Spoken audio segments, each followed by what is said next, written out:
Hello student, আজি আমি নগ্নবীজী উদ্ভিদৰ অৰ্থনৈতিক গুৰুত্বৰ বিষয়ে আলোচনা কৰিম। সো প্ৰথমতে আমাৰ নিৰ্মাণ কামত ব্যৱহাৰ হয় নগ্নবীজী উদ্ভিদবিলাক, যেনে বেছিভাগ নগ্নবীজী উদ্ভিদ যেনে ফাইন, চেডাৰ ইত্যাদিবোৰ কোমল কাঠৰ উৎস আৰু নিৰ্মাণ পেকিংত ব্যৱহাৰ হয়। দ্বিতীয়ত আছে আমাৰ ঔষধি ব্যৱহাৰ। কেঞ্চাৰ প্ৰতিৰোধ ঔষধ টেক্সাছ গছৰ পৰা পোৱা যায়।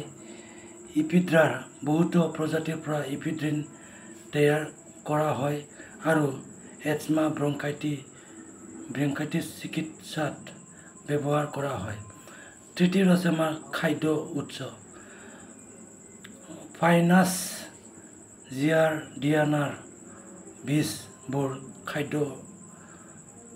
খাব পৰা হয়। আৰু তৃতীয়ত আছে আমাৰ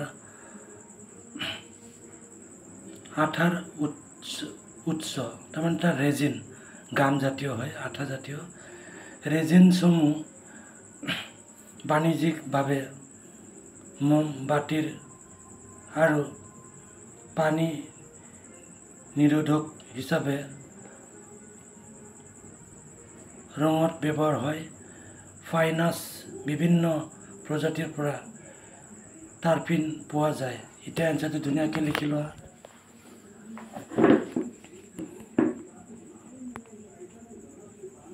বেছিভাগ এইটো আমাৰ ব্যৱহাৰবিলাক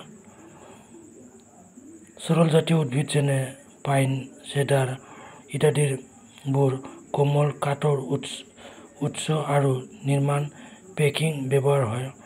ছেকেণ্ড নম্বৰ, ঔষধি ব্যৱহাৰ। কেঞ্চাৰ প্ৰতিৰোধ ঔষধ টেক্সাছ গছৰ পৰা পোৱা যায়। ইপিড্ৰাৰ বহুতো প্ৰজাতিৰ পৰা ইপিড্ৰিন তৈয়াৰ কৰা হয় আৰু এজমা ব্ৰংকাইটিছ চিকিৎসাত ব্যৱহাৰ কৰা হয়। তৃতীয়ত আছে খাদ্য হিচাপে আমাৰ ফাইনাছ জিয়াৰ্ডিয়ানাৰ বীজবোৰ খাব পৰা হয়। লাষ্ট নম্বৰ ডি, আঠাৰ উৎস। ৰেজিনসমূহ বাণিজ্যিকভাৱে মমবাতিৰ আঠা আৰু পানী নিৰোধক হিচাপে ৰঙত ব্যৱহাৰ হয়। ফাইনাছ বিভিন্ন প্ৰজাতিৰ পৰা টাৰ্পিন পোৱা যায়। এনচাৰটো ধুনীয়াকৈ লিখি লোৱা এতিয়া।